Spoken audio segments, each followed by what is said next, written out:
You are created by God and loved by your Creator.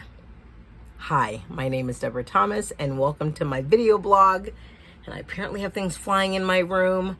Okay, my video blog. So I'm here posting because I'm looking to capture content that I want to read, write, or speak about later, maybe even sing about it later. And this is the first post in what will almost be 2 weeks by next Monday. However, I am looking to catch up in post. I am currently in what I call birthday season, as I celebrate my birthday from June 22nd until July 22nd, the actual day of my birthday. However, this is also a very special post because my parents celebrate 50 years of marriage this year, and mom and dad are married on January 22nd, which is also their wedding anniversary. So every 22, I'm celebrating them. And for birthday season, I'm recording everything I have to say about myself and what I'm achieving in life as a tribute to my parents. In fact, today was a really special day because I am in a three full day, 2 partial day seminars over the course of a week. And today's conversation was about parents, but I'm getting ahead of myself. Let me just roll back and talk about my gratitude. So what I'm absolutely thankful for is my mom and dad. I'm thankful for, well, it's not what I is thankful for. I am thankful for my mom and dad. And I'm thankful for them because I'm noticing during this birthday season, which is where I take a 6-month review of the year and look at my life, what I've accomplished, what I'm looking to accomplish, and honoring the fact that mom and dad have made that possible for me. So, there's much to share, such as last Monday, I didn't post. June 27th, I shared my testimony, 12-step recovery around codependency, and I shared my journey at Celebrate Recovery in a church about, 10 or so miles north of me here in Detroit. As a result of that, I have found myself in a whole new space mentally, emotionally, and physically even, but especially emotionally, because I talk about life as it's lived, and the experience of it takes something, and it usually leaves me at some level of spent energy or invested energy, or maybe just exhausted and feeling wasted. And so I have been putting off this particular recording simply because I just didn't want to do it. And since that time I shared my testimony, God has done a great deal in my heart. So I figured I'd capture it so I could clear my head. So FYI, this video is probably going to be longer than 20 minutes and I have low batteries. So let's hope I get it all in.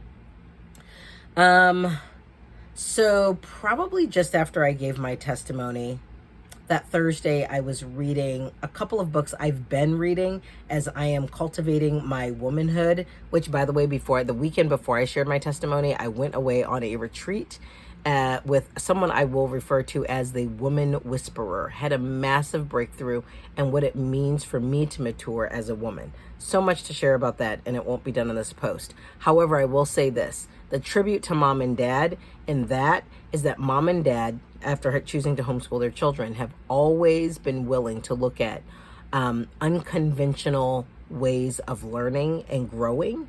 And so I am now looking for every opportunity, like, where is God leading me? Holy Spirit, what are you showing me? Abba, what work do you want to do in my heart? And being willing to take the leap. And so there have been things in my heart that I don't know how to articulate them, and so I'm still processing them, and I'm not even sure I'm ready to capture them on video. I'm just being in the experience of it so that I know that I got what I came for out of those events. So all that to say, had this amazing retreat with this woman whisperer, came back fortified in my person and just aware of who God is, and inside of the fact that I am a woman, like I'm female, and that there's the image of God in that. And how do I be a witness and a testimony in my womanhood? Such a phenomenal thing. Big, big deal. Okay, so I came back from that, shared my testimony, and then after I shared my testimony, it was like, whoo, I think I'm done. And then God talked to me on Thursday through, this past Wednesday, and I was like, oh my gosh, I think I'm really tired. And then Wednesday, I started this course that I'm in, and now I'm just on a whole new level of like, oh my goodness, what does God have for me? Let me just unpack the events because they were pretty potent for me. So I come back from the weekend, the Woman Whisperer Retreat weekend, and I give my testimony. Just starting right there. I started making phone calls, and from that evening, I was just overwhelmed with the gratitude of the support of friends and family members. So for all of you who are watching this, who attended me sharing my testimony for the first time, thank you for being there. Thank you for your love. Thank you for your support. I definitely find myself in more confident standing inside of who God's called me to be, just in the fact that you sat and listened to my story. So thank you. It's beautiful. Mom and Dad totally wanted to be there and forgot. So they will be catching me sharing my testimony here shortly. After this post, the next post will probably be my 12-step recovery testimony, and I will share that with you all personally. Once I post it, I'll just send you links. So to everyone, thank you for being there. It was that following Thursday, I was sitting in a Panera Bread, and I was actually reading T.D. Jakes' God's Leading Lady, and I was also reading Lois Evans' Seasons of a Woman's Life. Now, Lois Evans' book is practically a college-level Bible study for me, because the rigor in which the Holy Spirit has invited me to enter into that content has been so tremendous. Even though I'm reading the book, I am still practicing what Dr. Lois Evans drew out in chapter 1, which is share your story, or do you know what your story is, or who you're called to minister to. So I'm actually living that out right now. So when I was reading the book that day, I was already being confronted by the fact that historically I have referred to myself as triple threat, which is disobedient, stubborn, and willful.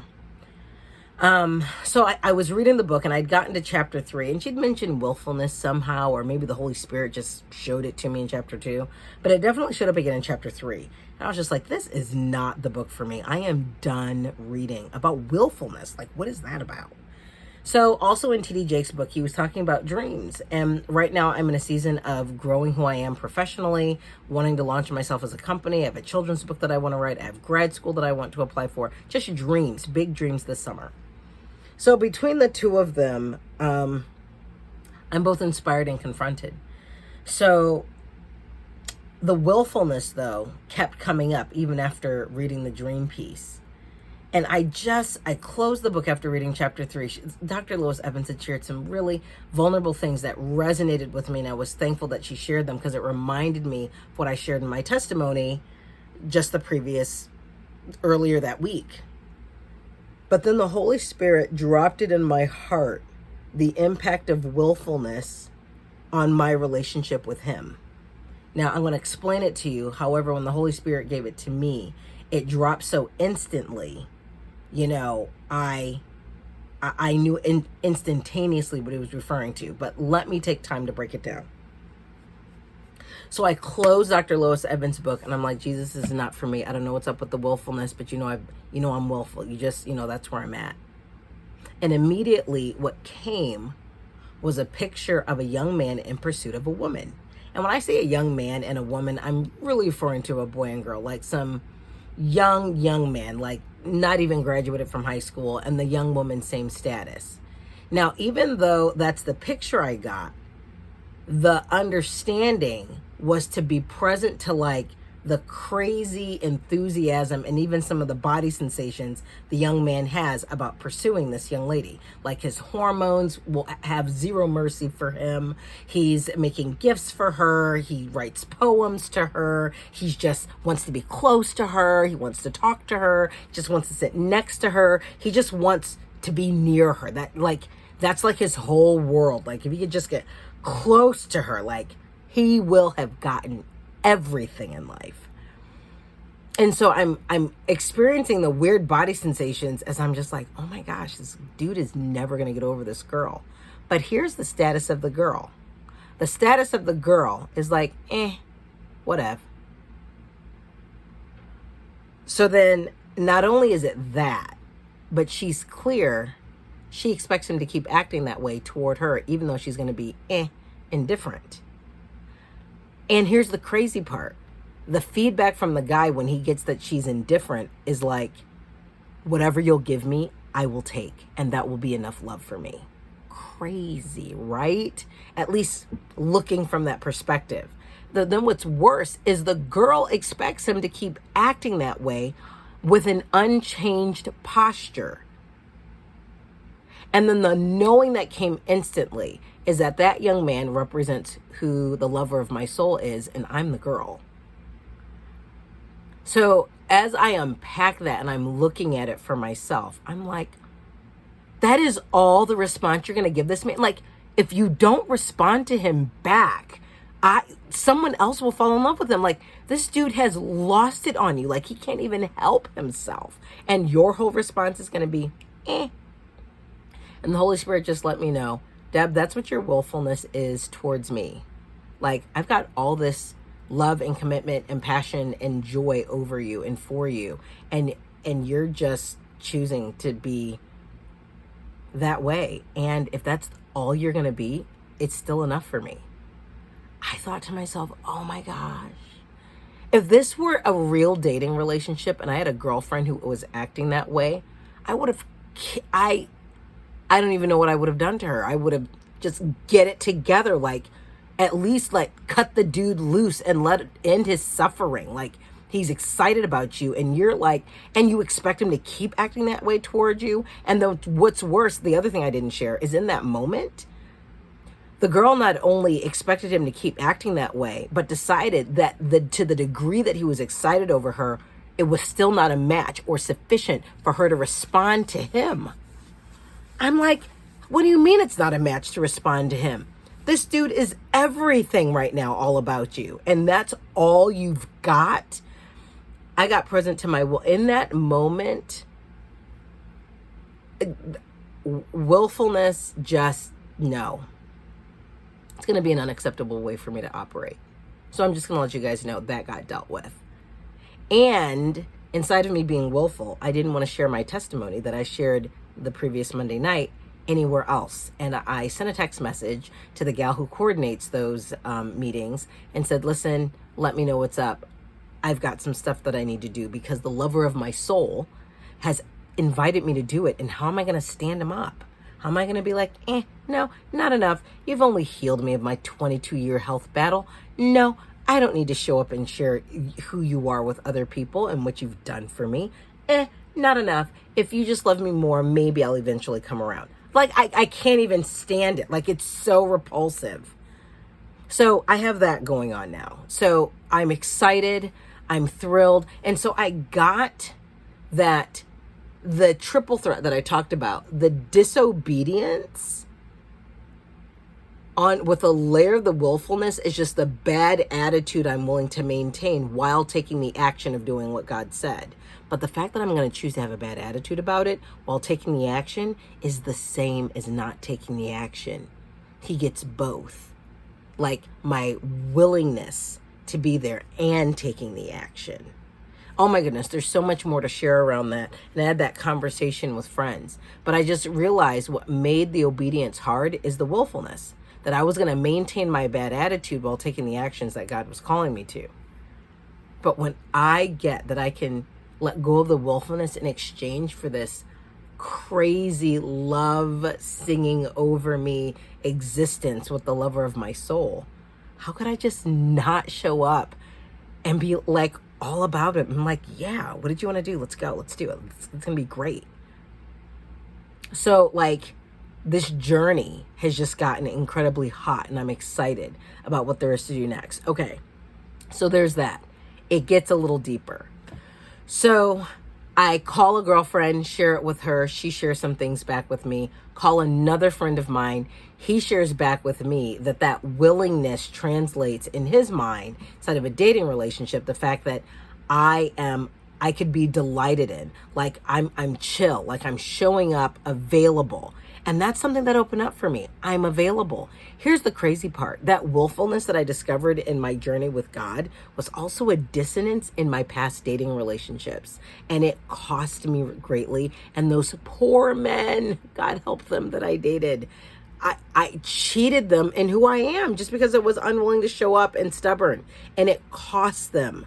While they're like all over the moon about me. And I was just like, maybe ish. Maybe I'll show up. Maybe I won't. I don't really feel like it. Oh my gosh. I cringe at the thought of knowing that's how I was.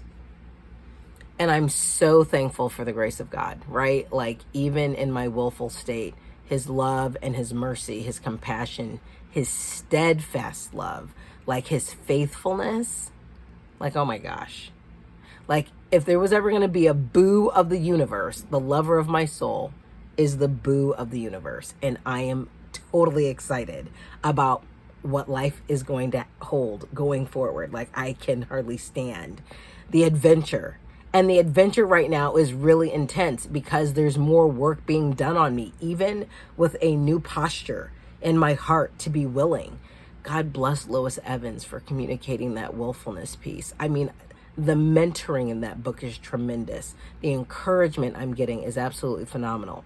So those two things unfold. I discover myself as like being available in life and relationship. The other thing that has happened in this time frame is I've gotten back in the kitchen with my baking. I stopped baking about 5 years ago at my mom's request for my dad's health, and I was happy to do it. And inside of me growing, inside of my pursuit of establishing myself as a professional and doing the things I'm passionate about, I've brought my baking back. And I'm literally looking off to the side because I have a project I've been working on, and it's my cookie mason jars. I wish I could reach it, but I didn't pull it close enough. So that's been really great. The other thing that I can reach, I've gotten back into, is my knitting. I have decided to start knitting dish rags again, and I've completed a few of them because I'm creating a fairly fancy business card. So maybe I'll get some pictures of that eventually. But my soul's waking up. Like my heart's waking up new to things. I'm excited about showing up in my life for stuff. I've connected with a young lady who wants some encouraging as she's growing as a business professional. We're both licensed massage therapists. And so we're discovering what does it mean for us to do business individually and how can we partner and support each other as two separate businesses. The other thing that's popped up, let's see what else is going on. My relationship to my family, just recognizing this growth and changing who I am. I get to show up in new places. And when I say in new places, like my heart posture is different. My communication's different. I'm recognizing that I'm in a season where legacy for me makes a big difference. It's always been a big deal, but I'm in the experience and the practice of what does it mean for me to establish legacy. Probably in my conversation, specifically today, with mom and dad, I didn't get to talk to mom as much. I got to talk to dad, and I got to tell dad that he got his job done, that I am a happy, thriving adult child, that he got that job done. Like all the effort, the love, the energy, the work, the hours, the sacrifice, and what it means to be a dad. My dad got his job done, and I'm so proud to be able to tell him, Dad, I'm brilliant, I am happy, and it is a result of all the work that you have poured in. So thank you. So, I don't know. There's so much more that I would like to communicate. There's a number of things I'm really happy about where I've come this far in my journey and in my walk. Not just with the Lord, but in life. Today I got to thank my dad for holding space for me to heal in my recovery. I know my health and well-being journey is what I'm supposed to talk to you guys about in detail. We will get there as soon as I've got some emotional and mental bandwidth to process that out and get it said. But I will say, having the conversation with my dad today and discovering how he feels about what he accomplished as a dad, and to be able to affirm him not only as my father, but as a Black man, it's a big deal for me. You know, this level of advocacy for Black men that's been burning in me since 2020, that subtly I didn't realize what has always been there, but I didn't step into that desire to fulfill on it. That in my everyday conversation with men that matter to me, I get to speak into their lives and make a difference, with my dad being one of those people. that I can affirm the image of God in him, in his manhood, and how that's made a difference for who I am as a woman in my womanhood.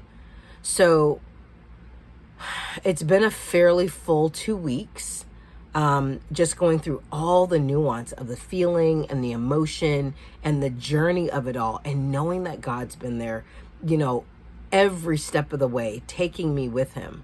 And that this breakthrough inside of like my willfulness and this understanding of my willfulness yielding to love and operating from a place of love has just completely changed my context around what it means to fulfill on what God's called me to be obedient, to trust him. There's this lack of reserve, and I find myself moving with a lot more ease in life. A lot more joy. I sleep pretty good.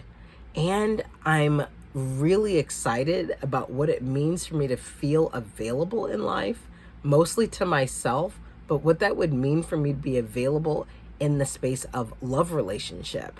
Like, oh wait, God, maybe that husband I've been praying for and those kids that I really would like to have, maybe if I just keep yielding to love, yielding to God, that dream that seems so far away, that I would gladly yield all of my academic pursuit and professional development and my career aspirations to be a wife and mom. Oh my gosh, would fulfill legacy for me in a way as a tribute to who my mom and dad is, for that next generation, for me to take what my mom and dad have poured into me and how my life has filled out and become full because of my parents' contribution in my life, over and around my life, holding context and space for my life, to be able to take that and pour that into another generation would just be an honor I don't even have words for. Like, really and truly, I told Dad today, I said, Dad, all this energy I'm giving around my cookie baking business, my voiceover talent and training and launching myself, massage therapy, my desire to all the aspirations, go to graduate school, finish with a master's and a PhD if I'm able to, all of these things that I want to accomplish. I get excited about fulfilling them in the space of how my mom and how my dad have made room for my life. And that really this is an acknowledgement of who they are and what gets accomplished through me. And I told Dad, my pursuit to move and relocate is not to get away, but rather to forward and continue to expand on the foundation of who my mom and dad are and the legacy that they've established and the heritage that I carry. I always tell you guys, I sit in my grandma chair. This is totally my grandma chair. The blanket on the back is from my grandmother. And I think this is probably going to be the spot from which I post from now on. I think it's the space I've settled into, because I can't sit in this seat without an awareness of where I've come from and a deeper understanding of where I want to go to. Maybe the backdrop will change, but I think I'm always going to sit in my grandma chair and speak to and of the goodness of God in the land of the living. That while I'm here, that my life is meant to testify for something, to the goodness of God, to the greatness of my parents, to the greatness of people who have gone before me and blazed a trail, so that I would have a place to walk, and where their journey completes, whenever and however God calls them home, I get to lead from that place. And right now, I'm just feeling strong in my spirit that now is the time for the baton to pass and for me to actually take up the rest of the length of the journey for me to run, and to run full out, wholehearted, complete obedience, yielding myself to the journey, to run with endurance and perseverance. So, oh my goodness, I can't believe I got all the words out. I did, and it's been 24 minutes.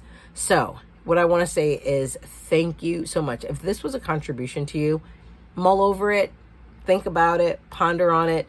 I'm not necessarily big on the subscribe, click the bell, like, all that stuff. But what I am willing to invite you to do is take a look. And if it resonates with you, be impacted by what was just shared. And instead of just liking it, be different or appreciating it. take something on and be altered as a result. So anyway, thanks for watching. I'm out.